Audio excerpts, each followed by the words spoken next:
बिस्मिल्लाहिर्रहमानिर्रहीम, अस्सलाम वालेकुम। अली सलमान जी टीवी के तमाम नाज़रीन को जी स्पोर्ट्स में खुश आमदीद कहता है, जहाँ पीर से लेकर जुमेरात तक रोजाना रात 11:03 पर हम इस महफिल को सजाते हैं आपके लिए और बात करते हैं उस दिन खेले जाने वाले स्पोर्ट्स के हवाले से। गुज़िश्ता 2 दिन से मैं अपनी तबीयत की नासाजी की बिना पर शो कर नहीं पा रहा था, जिसके लिए मैं अपने को होस्ट तला आलमगीर का बहुत ही मशकूर हूँ कि उन्होंने इन जिम्मेदारियों को न सिर्फ संभाला, बड़े बाएहसन खूबी उन्होंने इस सीट का जो हक था वो उन्होंने अदा किया और जो गुज़िश्ता 2 शोज़ किए उन्होंने बहुत ही ज़बरदस्त तरीके से किए। Thank you so much Talha Alamgir for your contribution for G sports. लेकिन आज हमारे साथ एक ऐसी ज़बरदस्त शख्सियत मौजूद हैं कि जिनका क्रिकेट के हवाले से अगर मैं बात करता हूँ तो क्रिकेट खेलने वाला, क्रिकेट देखने वाला, क्रिकेट समझने वाला और पाकिस्तान क्रिकेट में बात करने वाला हर शख्स ही उनका नाम इज्जत और एहतराम के साथ लेता है। एक ऐसे मौके पर कि जब पाकिस्तान की क्रिकेट फिक्सिंग, स्पॉट फिक्सिंग और जो फैंसी फिक्सिंग जैसे गर्दाब में फंसी हुई थी, उस वक्त उन्होंने इसके खिलाफ आवाज़ उठाई और यही वजह है कि पाकिस्तान क्रिकेट में इनका नाम इज्जत, एहतराम और तकरीम के साथ लिया जाता है। हमेशा ग्रास रूट क्रिकेट की बात करते हैं, उसूलों पे सौदा नहीं करते और बड़ी से बड़ी ऑफर्स को ये ठुकरा देते हैं जब इनके उसूलों पर बात आती है। जब पाकिस्तान की टीम के साथ पहली मरतबा 92 के टूर पर इंग्लैंड के दौरे पे गए तो पाकिस्तान के रिजर्व विकेट कीपर गए, लेकिन ये इनका एतमाद था, इनका अपने ऊपर कॉन्फिडेंस था कि इन्होंने जाने से पहले ही कह दिया था कि मैं जा तो नंबर 2 रहूं लेकिन वापस नंबर 1 आऊंगा। और ऐसा ही हुआ भी कि जिनकी फील्डिंग की सलाहियतों को देखते हुए रमीज राजा ने इनको रॉकेट लतीफ़ कहा और हम सब जानते हैं कि हमारे बहुत ही अपने राशिद लतीफ़ साहब ने उसके बाद क्या ज़बरदस्त कारहाय नुमाया विकेटों के अक़ब में अंजाम दिए। और अभी भी जब जब पुराने क्लिप्स नज़र आते हैं तो उनकी विकेट कीपिंग की जो झलकियाँ हैं उनको आज भी हम मिस करते हैं कि शायद पाकिस्तान को दोबारा ऐसा विकेटों का मुहाफ़िज़ नसीब ना हो सके। मेरे साथ मौजूद हैं बज़रिया वीडियो लिंक इस्लामाबाद से राशिद लतीफ़ भाई। अस्सलाम वालेकुम सर। वालेकुम अस्सलाम। अली क्या हाल है? खैरियत से? ठीक ठाक हो? खैरियत से हो? मैं सर बिल्कुल ठीक ठाक हूँ। सबसे पहले आपका बहुत बहुत शुक्रिया राशिद भाई कि आपने जी स्पोर्ट्स के लिए वक्त निकाला और आपका ताउन हमें हमेशा हासिल रहा है। आज हम ज़्यादा बात करेंगे डोमेस्टिक क्रिकेट के हवाले से, क्योंकि आप भी सन ऑफ सॉइल हैं, मैं भी स्टूडेंट हूँ डोमेस्टिक क्रिकेट का। ये वो एक ऐसा मौजू है कि जिसमें आपसे बात करने की बड़ी शिद्दत से, बड़े अरसे से मेरी ख्वाहिश थी कि इस पर हम बात करेंगे, क्योंकि आपने बड़ी अर्खरेजी के साथ, बहुत रिसर्च के साथ इस पूरे सीज़न को आपने एनालाइज किया। साथ साथ कामरान मुजफ्फर साहब को भी हम इसका क्रेडिट देंगे कि जिन्होंने आपके साथ मिलके इसकी टेम्पलेट्स वगैरह तैयार की, इसकी ग्राफिक्स तैयार किए।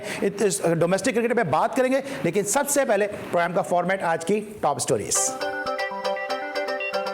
मिशन एशिया कप के लिए पाकिस्तान क्रिकेट टीम श्रीलंका पहुंच गई।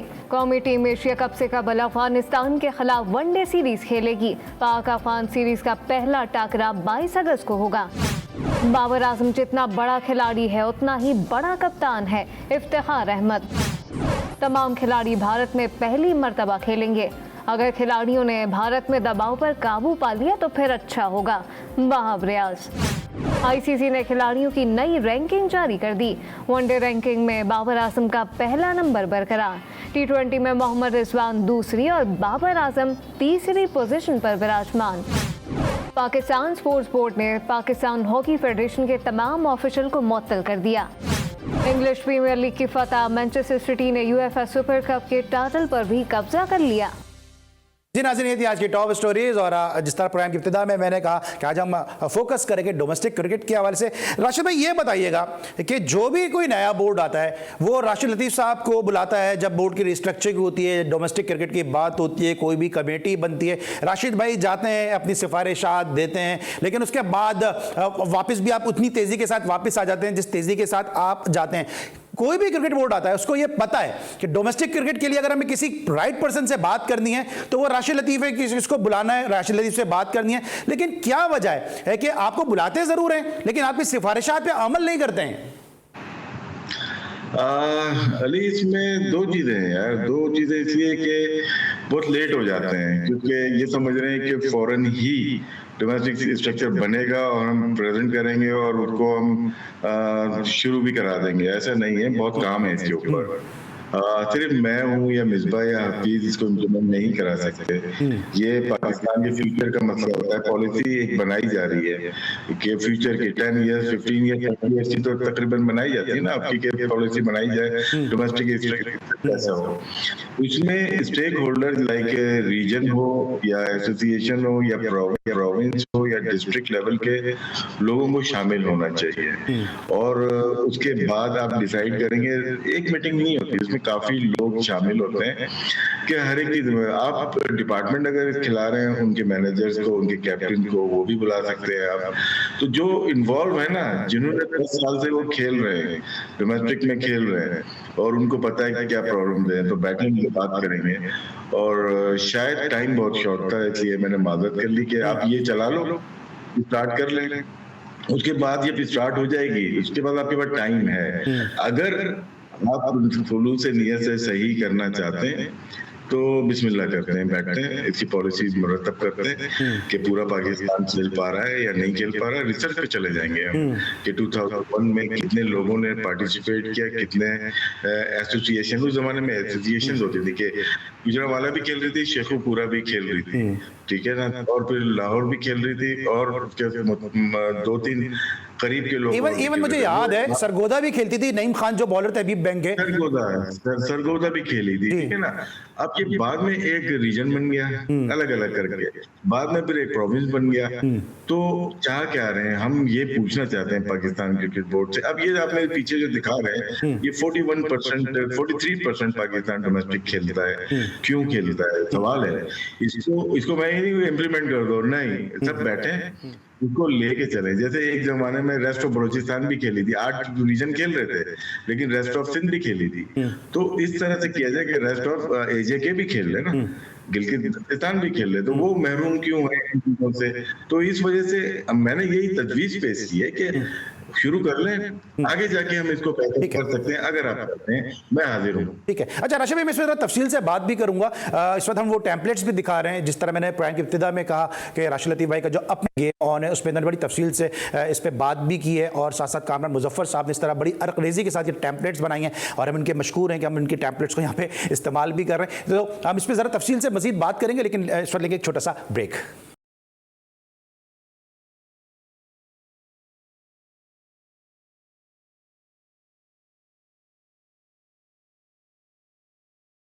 Welcome back after the break. और ब्रेक पर जाने से पहले हम बात करते हैं राशिद लतीफ़ भाई से पाकिस्तान की डोमेस्टिक क्रिकेट के हवाले से। तो राशिद भाई, हम बात जब ये कर रहे थे कि पहले डिवीज़न खेलते थे, इस तरह भी आपने भी कहा कि गुजरांवाला खेलता था, सरगोदा खेलता था, इसके अलावा और भी जो डिवीज़न खेलते थे, तो प्लेयर्स के हमारे पास पूल एक बढ़ गया था। और अगर हमें हर एक डिवीज़न से भी कोई अगर अच्छा प्लेयर मिलता था, जिस तरह भी मैंने नईम खान का जिक्र किया, या आपके साथ अलाइड बैंक से भी खेले, नवाज जो कोचिंग में भी अब आ गए, तो ये बेहतर नहीं था सिलसिला कि डिवीज़न की क्रिकेट हो रही होती?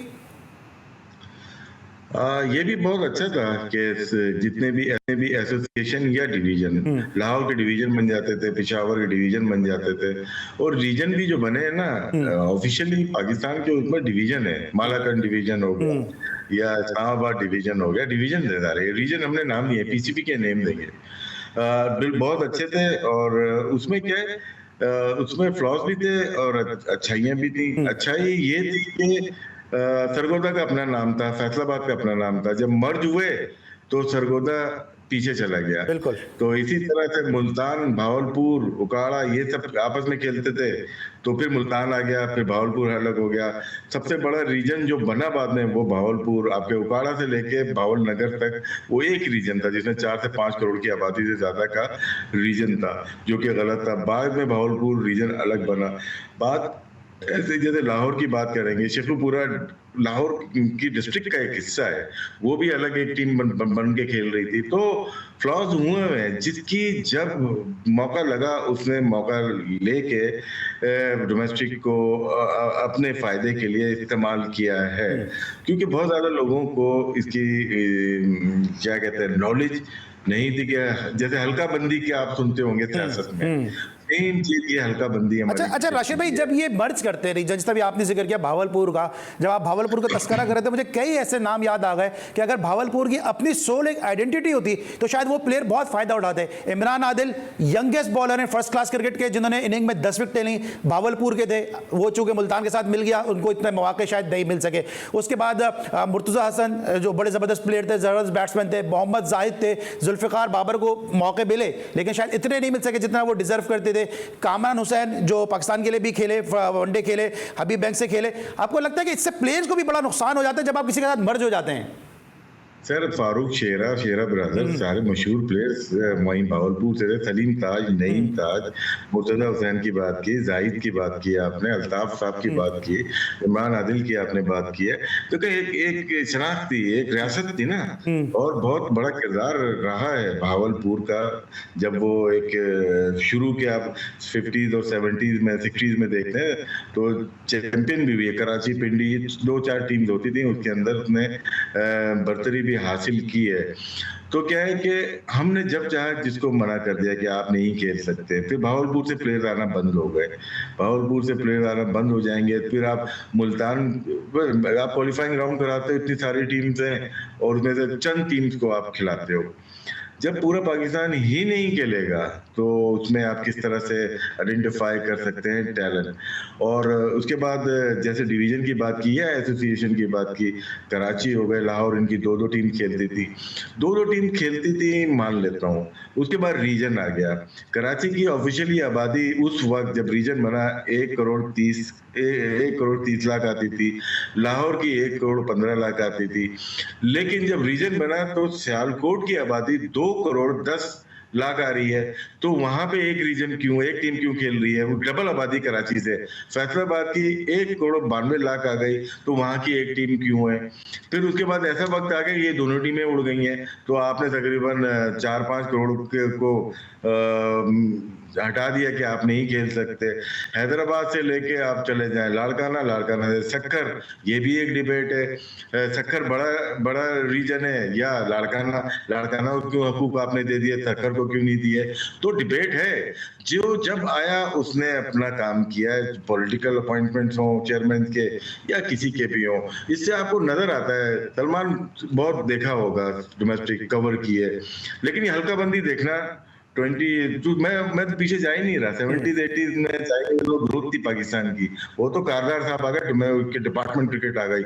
लेकिन 2001 से लेके 2023 या 18-19 लास्ट सीजन जो रीजन का हुआ है वो आप देख लें, एसोसिएशन या रीजन का हुआ है, आपको पता चल जाएगा कि कितना बड़ा पाकिस्तान का हिस्सा क्रिकेट ही नहीं खेला। लिस्ट है 2020 शायद खेला हो या फर्स्ट क्लास क्रिकेट, तो आप कहां से ग्रोथ करोगे प्लेयर्स की? ठीक है। अच्छा, आप जब भी हम बार बार बात करेंगे, कामरान मुजफ्फर ने टेम्पलेट बनाई और आपकी डिस्कशन भी काफ़ी रही है, जो पाकिस्तान के आइकॉनिक एंकर हैं डॉक्टर नोमान और लिविंग लेजेंड हैं, जिनके बारे में बर्मिला जो है वो ये कहा जा सकता है कि जितनी उनकी क्रिकेट की नॉलेज है शायद ही बहुत कम लोगों को हो। लेकिन उसके बाद आप एक डिस्कशन ये कर रहे थे कि 43% को जो है फर्स्ट क्लास क्रिकेट खेलने का मौका मिल रहा है, 57% जो है वो पाकिस्तान में फर्स्ट क्लास क्रिकेट खेलने के अहल नहीं है। लेकिन बॉस, माजी में भी तो यही होता था कि 43% ही खेल रहे होते थे और हमें कराची से आप और मोइन खान जैसे 2 विकेट के ऊपर एक साथ एक जैसे मिल जाते थे। पीछे आपकी लाइन के ऊपर ताहिर रशीद लगे हुए होते थे, पीछे वसीम आरिफ लगे हुए होते थे। तो पहले भी तो यही था, पहले भी तो गिलगित बिल्तिस्तान जैसे इलाके जो थे फर्स्ट क्लास क्रिकेट नहीं खेलते थे। गलत था ना। पहले केपी में, पिशावर में, कराची के लोग जाते थे, नासिर खान वगैरह खेलने जाते थे, तो वहां से उन्होंने डेवलप किया उनको। आज 50% प्लेयर केपी का पाकिस्तान टीम में है, डोमेस्टिक में है। अगर वो शुरू नहीं की जाती, वहां से लोग आके यहाँ नहीं खेलते, ग्रोथ नहीं की जाती, तो शायद वहां पे भी क्रिकेट इतनी ज्यादा नहीं होती। यूनुस खान को कराची आके क्रिकेट नहीं खेलनी पड़ती, फखर जमान को कराची आके क्रिकेट नहीं खेलनी पड़ती। बहुत सारे प्लेयर्स कराची आके क्रिकेट खेल के डेवलप होके गए हैं। दूसरी बात यह कि फर्क करें इस सिनेरियो में, इस डोमेस्टिक में, मैंने अभी पीटीवी में बात की थी, एबटाबाद रीजन है, वो क्वालिफाई नहीं करता 5 से 6 साल, बच्चा है 20 साल का, तो वो तो फर्स्ट क्लास खेलेगा ही नहीं, वो तो कंसीडर ही नहीं होगा ना। तो जो कंसीडर नहीं होगा तो वो फिर कोर्ट में गुजारा जाता नहीं है। लेकिन क्या इसमें कोई तनकीद नहीं कर रहे, पता नहीं है लोगों को ये आप रीजन दिखा रहे हैं पीछे से, दोबारा से अगर दिखा के तो मैं आपको थोड़ी सी तफसील भी बता दूं कि कितना बड़ा हिस्सा के पाकिस्तान का क्रिकेट फर्स्ट क्लास नहीं खेल रहा है। और खेल सकता है, ऐसा नहीं है, क्योंकि अभी 8 डिपार्टमेंट खेलेंगे और 8 रीजन खेलेंगे। इससे पहले 22 या 24 टीम्स भी खेल चुकी हैं, पूरा पाकिस्तान भी खेल चुका है। या तो 16 कर लो या तो 6 कर लो, ये देखें रीजन आपको बहुत सारा नजर आएगा। एनीवे, इसमें अगर हम बात करते हैं कि रीजन की कि कौन कौन से रीजन अफेक्ट है, हैदराबाद रीजन की टीम पूरी बन सकती है अगर वोटिंग राइट है, तो इनको प्लेइंग राइट लाड़काना के साथ दे दिया जाए तो एक टीम दोनों की बन जाएगी। कोयटा बलूचिस्तान का हिस्सा है, डेरा मुराद जमाली, इन दोनों के प्लेइंग राइट्स और वोटिंग राइट्स अलग कर दें, प्लेइंग राइट्स में एक कर दें दोनों को, तो एक टीम ये बन जाएगी। फिर हम आ जाते हैं यहाँ पे एजे के इस्लामाबाद के साथ मर्ज कर देते हैं बलूचिस्तान, एक टीम ये बन जाएगी, तो आपकी टीम ऑलरेडी कट हो सकती है। तो प्लेइंग राइट्स और वोटिंग राइट्स को अलग करें। हमने कॉन्स्टिट्यूशन में तो 16 रीजन दे दिए हैं, लेकिन उनको प्लेइंग राइट्स नहीं दे रहे। क्या अपने वोटिंग राइट्स के लिए उनको इतना आगे तक लेके आए? अगर लेके आए तो वो जो हमारे जो प्रेसिडेंट है या सेक्रेटरी है ग्रेड 2 खेल रहे हैं, उनमें हिम्मत नहीं है कि वो बात कर सकें। हमने कोशिश भी की कि यार हम तुम्हारी बात कर रहे हैं, तुम तो खुद नहीं अपनी बात करना चाह रहे। तो उनको सिर्फ बजट से मसला है कि हमें अभी पहले सेंट्रलाइज हो गया था, लास्ट मानी साहब या रमीज राजा के तो सेंट्रलाइज था, ये बिलक रहे थे, ये लोग बिलक के चाह रहे थे कि यार दोबारा। लेकिन सर इससे ये नहीं लगता आपको, जैसे आपने एबटाबाद की बात की, हमने एबटाबाद में भी हमने देखा कि माजी में बिलाल मरवत जैसे लोग उसको रिप्रेजेंट किया, दिलावर जैसे लोग थे, दिलावर खान जैसे प्लेयर थे, उन्होंने रिप्रेजेंट किया। उसके बाद अगर हम इसी तरह भी हम देख रहे हैं कि बलूचिस्तान, मैंने खुद वो पाकिस्तान कप कवर किया कि जहाँ फाइनल खेला है बलूचिस्तान, उसको शिकस्त तो ये सेंट्रल पंजाब के आता हूँ, लेकिन यहाँ इस मरतबा लिस्ट ए क्रिकेट में भी जो है वो फर्स्ट डिवीजन के अंदर बलूचिस्तान नहीं है, कोयटा नहीं है और बलूचिस्तान के शहर से टीमें नहीं है। तो जो माजी में हमने प्लेयर्स ज़ाया किए, शोएब खान जैसा प्लेयर हमने ज़ाया किया, अगर मैं इस खत्ते की बात करता हूँ, फैसल इरफान जैसा फास्ट बॉलर ज़ाया किया, नसीम खान जैसा बैट्समैन हमने ज़ाया किया, अभी भी अब्दुल हसीब, अब्दुल वाहिद बंगलज़ई और इन जैसे कई प्लेयर हम ज़ाया कर जाएंगे फिर, क्योंकि इनको मेन स्ट्रीम में खेलने का मौका ही नहीं मिलेगा। बिल्कुल। अब हम आते प्रोविंस की बात करते हैं। अगर आप एबटाबाद की वहाँ तवाबी से यासिर शाह भी और जुनेद खान भी खेले, हाँ। अब वो नहीं खेल पाएंगे उस टाइप के प्लेयर। प्रोविंस से जब खेले तो उसमें पूरे पाकिस्तान को खेलने का मौका मिला। शाहनवाज धानी को ले लें, जाहिद महमूद को ले लें और नुमान अली, ये इसी हिस्से से मिले। वो सिंध से खेले तो प्लेयर बने, वैसे भी प्लेयर थे। नुमान केआरएल से खेल रहे थे, शाहनवाज धानी ने परफॉर्म किया, सिंध से किया, हर फॉर्मेट में किया, फिर मुल्तान सुल्तान में गए। फिर हम आ जाते हैं बंगश की बात करते हैं, अब हसीब की बात कर रहे हैं या हन्नान की बात करते हैं, या बहुत सारे प्लेयर, जुनेद हैं, बहुत सारे प्लेयर हैं, बिस्मिल्लाह खान है। तो ये प्लेयर डेवलप हो गए ना, इनको मौका मिला कि बलूचिस्तान खेल रही है। अब बलूचिस्तान नहीं खेलेगी, 6 टीम में बलूचिस्तान थी, 8 में बलूचिस्तान का कोई हिस्सा ही नहीं होगा, ना कोयटा ना डेरा मुराद जमाली। फिर हम आ जाते हैं एजे के, वहां से सुफियान मुकीम कर रहे हैं और मेहरान मुमताज, ये उस पुराने सिस्टम का हिस्सा बने ना। अब इनको चांस नहीं मिलेगा, तो ये आर्गुमेंट है हमारा। और ये चले इस दफा करा लें, लेकिन इसको सीरियसली पाकिस्तान क्रिकेट। तो राशिद भाई, आपका एक्सपीरियंस, आपका विजडम कहता क्या है, किन बेसिस के ऊपर ये डिसीजन होते हैं सारे? क्या पॉपुलेशन की वजह से करते हैं, या इलाका वाइज या डेमोग्राफिक वाइज ये सारे करते हैं, या बस जो दिल में आया उसको उठा के फर्स्ट क्लास दे दिया, जो दिल में आया उठा के उसको ग्रेड 2 कर दिया? टाइम कम होता है, फार्मूला कोई भी नहीं है। टाइम कम होता है, बगैर सोचे रिसर्च किए। पिछला क्या था, 2017-18 या 18-19 में क्या था, इम्प्लीमेंट कर दो। नहीं, सोचो जरा, क्योंकि अगर हम उनको समझते वो गलत है, ये अगर हम फर्ज कर लेते कि हम समझते यार वो लोग गलत थे, उनकी जगह हम लोग आ गए, तो सारे कवानीन या सारे जो रूल हैं उनके ही आप अप्लाई कर रहे हो, तो आप क्यों आए हो? ठीक है ना, क्योंकि जो इम्प्लीमेंट करवा रहे हैं वो उनके दौर में भी थे और इनके दौर में भी थे, और वो जो गए इनकी वजह से गए, और ये इनको भी भगाना चाहते हैं। तो रिसर्च डिपार्टमेंट लेकिन सर अगर आप एक तरफ ये कह रहे हैं कि पिछले दौर को देखते हुए अगले जो सेटअप बनाया जाता है या अगला स्केड्यूल बनाया जाता है, फिर मैं वापस आता हूं कि मैंने खुद वो पाकिस्तान कप कवर किया कि जहां यासिर शाह की क़यादत में जो बलूचिस्तान की टीम थी वो पाकिस्तान कप का फाइनल खेली स्टेट बैंक के ग्राउंड में। अब अगर पिछले साल को फॉलो कर रहे हैं तो फिर बलूचिस्तान की टीम को कैसे राइट ऑफ कर सकते हैं? आप उनको फर्स्ट क्लास के राइट भी नहीं दे रहे, उनको लिस्ट के राइट भी नहीं दे रहे। नहीं, अली ने पिछले को नहीं, ये 2014 का कॉन्स्टिट्यूशन जो बहाल हुआ है ना, रिस्टोर हुआ है, उसके ऊपर है कि उस वक्त हमने क्या छोड़ा था। 2017-18 में क्या रैंकिंग थी टीम की, और उसमें नंबर में लाहौर की 2 टीम थी, मुल्तान थी, फैसलाबाद क्वालिफाई कर चुकी थी, और इसी तरह से आप कह सकते हैं कि जो 18-19 के जो जितने भी 8 रीजन थे ना, उनको आपने ले लिया। इस्लामाबाद रेलीगेट कर गई, फैसलाबाद आ गई, तो इसके ऊपर बनाया है। अगर आप उनको ही लेके चलना है, तो उनको गलत नहीं बोलो, यानी कि वो तो लेजेंड थे ना। फिर तो मैं तो यही समझूंगा यार वो लेजेंड थे, उन्होंने कितने दूर की सोची थी कि अगर हम नहीं भी होंगे ये हमारे इम्प्लीमेंट करेंगे, इसका मतलब उन्हीं के लोग इम्प्लीमेंट करवा रहे हैं। ठीक है, तो फिर अब जिस तरह लाहौर की 2 टीमें खेल रही हैं, तो क्या कराची की 2 टीमें नहीं खेल सकती? नहीं फिर इसी तरह जिस तरह इन्होंने भी उसमें क्या है कि कराची की एक टीम ने क्वालिफाई किया था, एक रेलीगेट थी। अगर आप ग्रेड 2 देखेंगे, ग्रेड 2 में कराची खेली थी, कराची हारी थी फैसलाबाद से शायद, जहां तक ये मिसबाह उल क़यादत कर रहे थे, क्योंकि उस वक्त जरा वीक हो जाती थी रीजन, क्योंकि डिपार्टमेंट के प्लेयर अलग खेला करते थे। मतलब कि डिपार्टमेंट के प्लेयर अपने डिपार्टमेंट से खेल रहे थे, उसके बाद वो आके अपने रीजन से ग्रेड 2 खेलते थे। तो ये एक बड़ा भयानक सफर था पाकिस्तान क्रिकेट का, जिसको हम कंटिन्यू कर रहे हैं।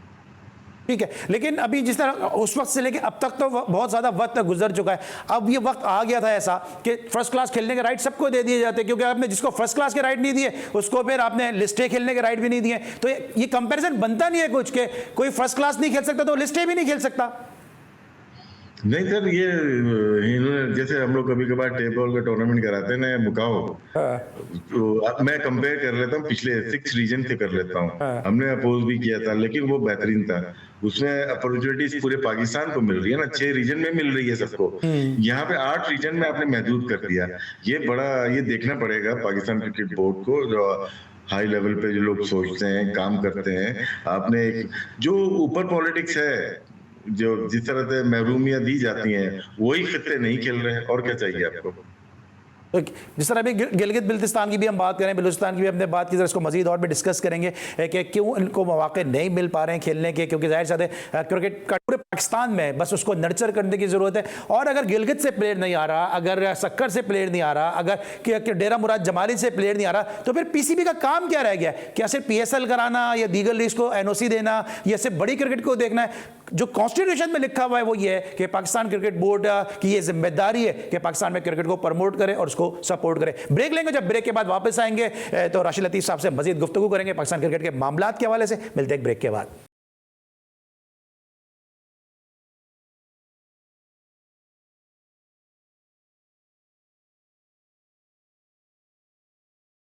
Welcome back after the break. और ब्रेक पर जाने से पहले हम बात कर रहे थे राशिद लतीफ़ साहब से पाकिस्तान क्रिकेट के मामलात के हवाले से। अब हम बात करेंगे पाकिस्तान के एशिया कप के इम्कानात के हवाले से, अफगानिस्तान सीरीज़ के हवाले से, क्योंकि राशिद भाई ने कोचिंग भी की हुई है अफगानिस्तान टीम की, तो दोनों टीमों के मिजाज को ये बेहतर जानते हैं। तो राशिद भाई, जो पाकिस्तान टीम का अनाउंसमेंट हुआ है, इसको आप किस हद तक बैलेंस समझ रहे हैं? क्योंकि बहुत सारे लोग तनकीद भी कर रहे हैं कि टीम में कहीं ना कहीं जो है वो कुछ निगल्स रह गए हैं। हाँ, वो तो हमेशा से रहते हैं, और हम लोग तनकीद तो करते हैं, और स्पेशली मैं तो छोड़ने की कोशिश नहीं करता। इसमें प्लेयर अच्छे हैं, लेकिन T20 के अच्छे प्लेयर हैं। फ़हीम अशरफ, उनको शामिल किया गया है, और 50% परफॉर्मेंस मोहम्मद वसीम जूनियर की भी बॉर्डर लाइन केस थे, और शान मसूद को होना चाहिए था, क्योंकि वाइट बॉल में उनको होना चाहिए था, रेड बॉल में वो नहीं थे। रेड बॉल में मैं समझता हूँ कि बहुत परफॉर्मेंस इतनी अच्छी नहीं थी उनकी जब सेलेक्ट किया गया, वही वजह बनी जो कि ड्रॉप हो गए। सरफराज को होना चाहिए था, क्योंकि वो सीनियर भी हैं और स्पिनर्स को भी अच्छा खेलते हैं और एक्सपीरियंस बहुत ज्यादा है। तो ये सारी चीजें थी जिसके 4 प्लेयर्स के ऊपर आगे पीछे आप कर सकते थे, लेकिन फिर भी टीम प्लेइंग 11 क्या बनती है, वो डिफरेंट सिनेरियो बन जाता है। ये 18 प्लेयर्स की हम बात कर रहे हैं, 18 प्लेयर्स में कम बेशी कुछ ना कुछ चेंज जरूर हो सकती थी, लेकिन नहीं हो सकी। तो इसमें अब ये देखना है कि हम अफगानिस्तान के खिलाफ क्या 11 होती है हमारी, और एशिया कप में क्या 11 होती है। ठीक है, सरफराज के वाले से क्या कहेंगे आप? क्योंकि क्या आपको लग रहा है कि हारिस को खिलाने की इतनी जल्दी क्या है? क्योंकि आपने खुद 96 का वर्ल्ड कप इंडिया में खेला, और बड़ी ज़बरदस्त आपने आखिरी इनिंग में भी बैटिंग की थी, और जब आप और मियादाद खेल रहे थे तो कुछ उम्मीद हो चुकी थी कि पाकिस्तान शायद इस क्वार्टर फाइनल को जीत जाए। सुईप अच्छा खेलते हैं, एक्सपीरियंस उनका है, जल्दी क्या उनको बाहर करने की और हारिस को टीम में लाने की? यार होता क्या है कि जल्दी में ना दोनों चीजें भूल जाते हैं आप। एक सरफराज को थोड़ा सा बाहर कर दिया आपने, हारिस को ले आए, वर्ल्ड कप के बाद आप दोनों को नहीं देख पाएंगे, तो ये एक मुश्किल हो जाएगी ना, क्योंकि इतने देर में एक नया प्लेयर डेवलप हो चुका होता है। तो वर्ल्ड कप तक आपको सरफराज के साथ जाना चाहिए था, और उसके बाद हारिस देखें यंग प्लेयर है, वर्ल्ड कप के बाद सारी उसी की क्रिकेट है। यही चीज अप्लाई करनी चाहिए थी, क्योंकि उनको इतनी ज्यादा शायद प्लेइंग 11 में चांसेस ना हो। लेकिन जहां पे आपकी मिडिल ऑर्डर खराब खेलेगी, मैचेस है 9, मिडिल ऑर्डर थोड़ा प्रॉब्लम होगी। है तो अच्छे कि हमारे पास इफ्तिखार भी हैं और सलमान अली आगा भी है, तो वहां पे आप ट्राई कर सकते थे। नहीं यार, खा सकते हैं middle order, single double sweep और चौके वोके मारना, उसका रेशियो। हारिस पावर प्ले में आउटस्टैंडिंग बेस्ट पाकिस्तानी प्लेयर होंगे इस वक्त, उसमें कोई डाउट ही नहीं है। जो उन्होंने दलमी के लिए खेला, जो पाकिस्तान के लिए अगेंस्ट साउथ अफ्रीका, शायद सिडनी मैच था, वहां पे खेला, वो नजर आ रहा है। उसको हम कंपेयर वनडे क्रिकेट से बिल्कुल भी नहीं कर सकते, और उनकी एज अलाउ करती है कि वर्ल्ड कप के बाद उनकी जर्नी शुरू होती और लंबे अरसे के लिए जाती। अभी भी हमारी दुआ यह है कि वर्ल्ड कप में भी खेलें, अच्छा खेलें। लेकिन आपने सवाल किया सरफराज के हवाले से, तो मेरा मुनासिब जवाब यही है। ठीक है। अच्छा राशिद भाई, आप उन खास में शामिल हैं कि जिन्होंने सऊद शकील के लिए बहुत आवाज़ उठाई है और आपने हर मुमकिन कोशिश की कि सऊद शकील के टैलेंट को इस्तेमाल किया जाए। ये किसी से कोई ढकी छुपी बात नहीं। इस तरह आप यूबीएल में सपोर्ट की, फिर आप पीटीवी में लेकर आए और आउट ऑफ द वे जाके आपने उनके लिए अपने शोज में भी आवाज़ उठाई है। सऊद शकील ने जो परफॉर्मेंस दी है, उसके बाद क्या आपको लगता था कि सिर्फ उनको एक सीरीज के लिए कंसीडर किया जाए और उन पर तलवार लटकाई जाए? यार उनको लिया अच्छी चीज है, क्योंकि मुझे था कि लेंगे इंजमाम, क्योंकि इंजमाम देख रहे थे कि मिडिल ऑर्डर हमारा थोड़ा सा है तो प्लेयर, लेकिन कोई ऐसा प्लेयर चाहिए जो सिंगल रोटेट करे स्ट्राइक को, और बाउंड्री का रेशियो जिसका तेज अच्छा हो। तो ये कि लाइन में उनको वापस लेके आए इंजमाम। ये नहीं है कि जैसे मैंने हारिस की बात की थी, हारिस को भी लाइन में लेके आना चाहिए, लेकिन सरफराज को टीम में होना चाहिए था। तो इनको भी लाइन में लेके आए। तो जिस तरह से टीम अनाउंस की है अफगानिस्तान के लिए, उस तरह हारिस को अफगानिस्तान के लिए रखते और एशिया कप के लिए सरफराज को रखते। जिस तरह से रखा हुआ है, अभी सऊद शकील की आपने बात की, जिस तरह सऊद शकील को रखा हुआ है, तो क्या है वर्ल्ड कप के बाद में भी आपको मिडिल ऑर्डर में जरूरत हो, विकेट कीपर की जरूरत हो, तो आप क्या तैयारी कर रहे हैं। लेकिन क्या है, टफ मैचेस में आप अवॉइड करें, लेकिन उसके बाद जो है लंबी क्रिकेट है, वो है वर्ल्ड कप के बाद, तो उसमें आप सऊद शकील की बहुत जरूरत पड़ेगी और मोहम्मद हारिस की भी बहुत जरूरत पड़ेगी। अच्छा, फ़हीम अशरफ के हवाले से भी राशिद भाई बहुत ज़्यादा बात की जा रही है कि इनकी परफॉर्मेंस नहीं है। क्या वजह? आपने कराची किंग के साथ आपने काम किया है, आमिर यामीन को आपने बड़े करीब से देखा होगा, हुसैन तलत को भी आपने बड़े करीब से देखा हुआ है, हम्माद आजम भी एक ऐसा टैलेंट था जो छोड़ के चला गया। हम ऑलराउंडर ग्रूम करना नहीं चाहते हैं, ये सिर्फ फ़हीम अशरफ पे आके हम रुक गए, और अब जब फ़हीम अशरफ को सिलेक्ट करते हैं तो उन पे तनकीद के दरवाजे जो खुल जाते हैं? यार मुश्किल सवाल है इसका जवाब देना। देखिए आप, मैं आपसे सवाल करता हूँ, किसी भी ऑलराउंडर जो बॉलिंग ऑलराउंडर है, जैसे नाम लिया आपने, कुछ अच्छी बैटिंग की इनिंग्स मुझे बता दें कि सेंचुरी की हो रज़ाक की तरह, अजहर की तरह, या सिंगल हैंडेडली मैच जिता दिए हों। ऐसा नजर कम आया है हमें डोमेस्टिक में या पीएसएल में, कम नजर आया है। लेकिन क्या है कि हम डेवलप नहीं कर पाए। डेवलप इसलिए नहीं कर पाए कि अनवर अली की मैं मिसाल ले लेता हूँ, और वो अगर पीआईए से या कराची से 6 नंबर बैटिंग कर रहा है, पाकिस्तान में 8 नंबर 9 नंबर बैटिंग कर रहा है, तो वो गलत हो जाता है। जब आप किसी को डेवलप करना है तो उसको आप ऊपर ट्राई करेंगे। इसी तरह ऑलराउंडर को मैं ले लेता हूँ, विकेट कीपर के साथ लेके आता हूँ।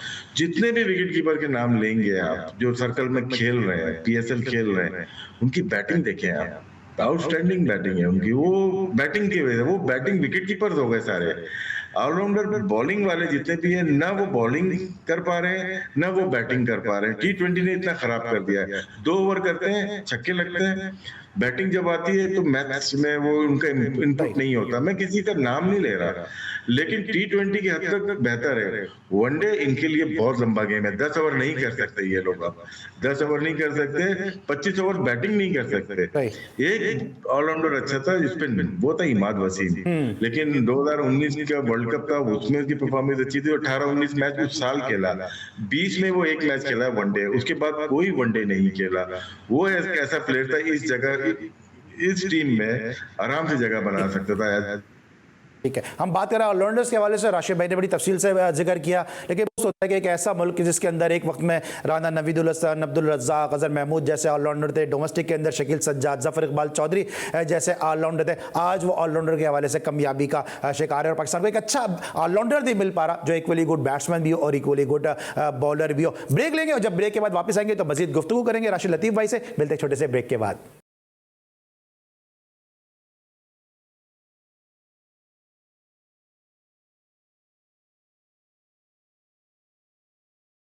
Welcome back after the break. और ब्रेक पर जाने से पहले हम बात करते हैं पाकिस्तान में डोमेस्टिक क्रिकेट के मामलात के हवाले से, और क्रिकेट बोर्ड के कॉन्स्टिट्यूशन पे मैं बात कर रहा था कि क्रिकेट बोर्ड का मकसद क्या है। तो राशिद भाई, ये अभी हम कश्मीर प्रीमियर लीग में थे, आप उसके ऑर्गेनाइजर में शामिल थे, आप उसके डायरेक्टर में शामिल थे। कश्मीर के अंदर कोई ग्राउंड ही ऐसा नहीं है कि जहाँ पे प्रैक्टिस की सहूलियात हो, खिलाड़ी जो थे वो होटल के लॉन के अंदर प्रैक्टिस कर रहे थे। और भी ऐसे शहरों में, और भी कई ऐसे शहर हैं कि जहाँ पे कोई बेसिक फैसिलिटीज नेसेसिटीज दी नहीं गई हैं कि जहाँ से प्लेयर डेवलप हो सके। तो फिर पीसीबी का रोल क्या सिर्फ इंटरनेशनल क्रिकेट कराना रह जाता है, या खानापुरी के लिए फर्स्ट क्लास क्रिकेट कराना रह जाता है?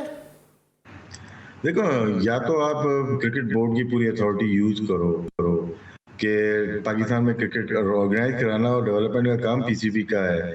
इवेंट मैनेजमेंट बन के रह गई है पीसीबी, मादरत के साथ। पीएसएल कराना इवेंट मैनेजमेट, ये करंट अफेयर्स में आ जाएगा। ख्वातीन को कॉन्ट्रैक्ट देने, करंट अफेयर्स में आ जाएगा। प्लेयर्स को कॉन्ट्रैक्ट देने, अच्छा प्लेयर्स ने देखें एक अच्छा दे दिया, मैं ब्रेकिंग दे देता हूँ आपको ही। प्लेयर्स ने फिलहाल रिफ्यूज कर दिया सेंट्रल कॉन्ट्रैक्ट को साइन करने से। पाकिस्तान की हाई कमान वहाँ बैठी हुई है, गए हुए हैं ये लोग, बाबर आजम से मीटिंग की है, रिजवान से। लेकिन फिलहाल उन्होंने कहा है कि अभी हम सोचेंगे इस बात पे, क्योंकि ये मार्केट में हो रही है कि प्लेयर पाकिस्तान के लिए खेलना नहीं चाह रहे। ऐसा नहीं है, इसमें बात ये आ रही है कि प्लेयर्स बोल रहे हैं हम चले आपके साथ कॉन्ट्रैक्ट साइन नहीं कर सकते, लेकिन जब भी करें हमें बराबरी के हुकूक दिए जाए। आईसीसी के जो पैसे आते हैं उसमें शेयर चाहिए। मैं परसेंटेज आपको नहीं बताऊंगा।